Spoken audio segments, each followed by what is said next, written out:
Now, the word entrepreneur has become a buzzword these days, and we hear it applied often in our work lives. But what is the entrepreneur's mindset, and what are some of the key takeaways for senior executives in the corporate world? Well, let's find out. Today, I'm chatting with founder George Koshy to really understand what it means to think like an entrepreneur. George is an entrepreneur and communications leader with a global footprint and experience and expertise across sectors such as finance, media, technology, and government. As an entrepreneur, he runs two companies and has successfully exited three. A former CNN journalist, he advises and mentors senior executives on leadership and their personal brand building. So great to have you here, George. Welcome to the show. Thank you so much, Vrushali, and it's an honor to be part of this. I'm grateful to include me in this one too. Yeah, great. It's so exciting to meet you and talk to you because you've got this unique dual perspective, so to speak, from the outsider in as a former journalist when you covered the whole business industry and you've spoken to titans of, industry, and now as a founder yourself. So I'm just curious to get your perspective really on the evolution of entrepreneurship, right from, let's say, we kind of thought of it as, this whole brick and mortar world to the dot-com boom. And now this whole new world, this whole new beast, so to speak, right? And you've had a ringside view of all of that. Absolutely.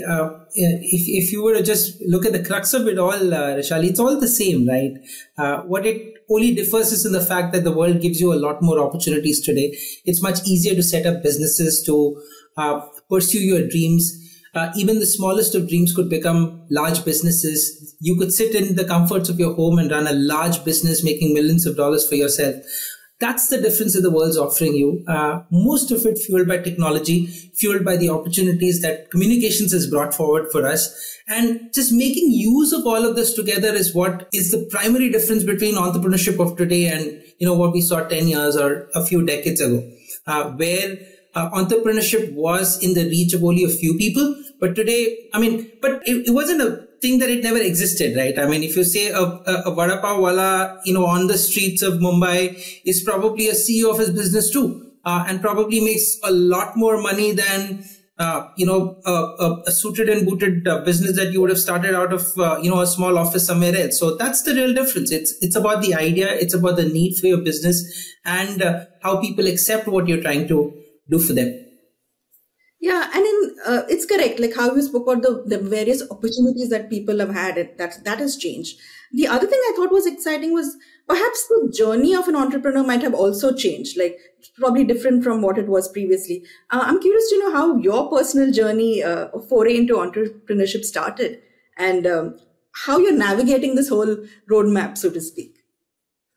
Well, it was different, and mine's not really a textbook story to be, putting it that way, primarily because I started off from marketing and a brand background. But because I always wanted to be a journalist down in my heart, I quit a primary good job that I landed up to join a newspaper edition. I was blessed by good mentors who taught me journalism than the textbook journalism that most of us would learn in a college. And that mentorship kind of helped me grow up the ladder very quickly in journalism, both in print, in getting the content right, and in television, in being able to present right. That was the difference between print and television at that time. And then the speed as well, right? Now, all of that came together when I tried to build brands and to help navigate the difficulty of, communicating correctly to the outside world when I joined a couple of large banks and large financial institutions, helping them set up the brand narrative, helping them set up a process narrative, and to also ensure what is it that they want to be seen in different ecosystems that they are nurturing or, working with. That then came along when I decided to quit the formal 9 to 5 and, decided to start something of my own. It also dawned on me that, business and running a business and working in a regular setup is a lot different, because when you're working for yourself, it's not the large thing. Sometimes it's changing the light bulb movements that kind of take a lot more time than actually navigating the business itself. And you need your eyes, ears, your hands, your legs, your feet, your mind completely into all of the smaller things more than the larger things, because larger things you could always get professionals to manage. It's the smaller things that kind of build it all together and hold them all together and help, scale up your business. Yeah, and I was curious to know what are these kind of traits that you've sort of developed through the years as you built your company and your business, and has that helped you face challenges? Has that helped you navigate that a little differently from, let's say, your previous careers? Of course, it did. Because brand was something that we always worked towards, building a good brand, ensuring the navigatability of your brand and your equity was something which was very, very important. To be able to build together all of this to figure out how is it going to make a difference to the customer that we are working with was something different. I run two different businesses, technology and a communications business. Both of them work very differently. It's much easier to say that, hey, you know what, my bread and butter is my communications business because that's what I've kind of grown up doing all my life. Technology was something of a derived content. So obviously I had a specialist, my partner, who kind of builds that business, runs that business, whereas I help manage the business and take that forward. So that's really the difference. It's about you finding where your strength lies and focusing on those strengths and getting experts to manage those things that you're not good at. If you try to do everything that, in one go, may not be a success story, right? There's always somebody who could know those things slightly better than you. It's better to get them on board to be able to scale up much faster. And one of the things that I find differentiates really the non-entrepreneurs from the entrepreneur is their ability to take risk, right? I was kind of wondering what your perspective on that has been in terms of risk assessment and risk management. Well, let's put it this way. I have moved careers at least 5 times in the last 14 years. And I mean, drastically changing what I actually do. That probably requires a lot of guts, but it also requires a lot of conviction that you know what you're doing, you know where you're headed, and you think that you need to learn a lot more. It's the process of learning that helps you drive yourself and the confidence in yourself to be able to, manage and navigate things that are difficult for yourself and for others. The self-realization that, there are things that can be done better. There are a lot more that you could learn and could add to your arsenal of expertise. And building that arsenal constantly then makes you a much larger, wholesome person, right? It also allows you to give more to your customer or to the people that you're working with. Because most of the time we end up with very limited knowledge, with very limited resource, and try to upsell our limited resource to a lot many more people than being able to give them a lot more from what we could build from our arsenal. After a while, around on an average, some study that I learned, after 35 to 38, most of us stop building that arsenal. We stop learning. We stop, adding anything onward, and we kind of stick to what our comfort zone is. We kind of, look inward and then only try and work around those comfort zones. But, the world offers you a lot more, right? You can travel a lot more. You can communicate a lot more. You can reach out to people in different other shores. You can collaborate with people working in different other zones.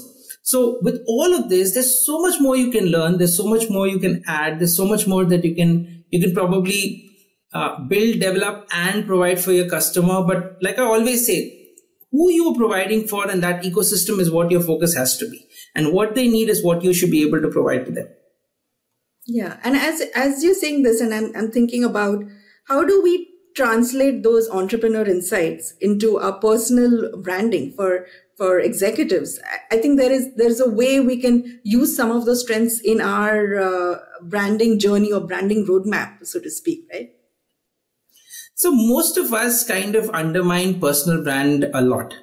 We always think that a personal brand is for a brand, a product, or for somebody who kind of, is a CEO or a CFO. But each of us, from the day we are in college, or like I would say when we are born, to, in our daily lives, and then onward to finding a good job, finding a good spouse, finding the next big role, or in our current role, moving up the ladder. At each of these stages require the personal brand to shine and in some cases outshine to be able to actually help us meet our goals. Until look at it, right? The nature teaches us that too, right? I mean, you have birds fluttering their, feathers and, growing up, different additionals just to show off and to showcase to the world that, I'm slightly larger. I could be the right, connect for you. I could be the right person for you. Take a piece from from nature and say, hey, how do I manage my personal brand? Let's give you an example. You are in a corporate setup. You are in a mid-level role. Probably there are 5 others who are performing exactly the way you're performing. But why would you stand different when compared to that other person? Primarily because you've showcased your skills, you've showcased your talents, you've kind of told them that, hey, I'm ready for the next step. Until you've showcased that, it may not work. Let me take a step back. Sometimes it is also important for the external world to acknowledge that you're doing great stuff internally. And sometimes when that external acknowledgement comes in, your internal ecosystem might recognize you a lot more. And today with technology, today with social media, today with so many forums around, and especially with COVID having come through, we've moved a lot of these forums into the internal space. It has become a lot more accessible for individuals.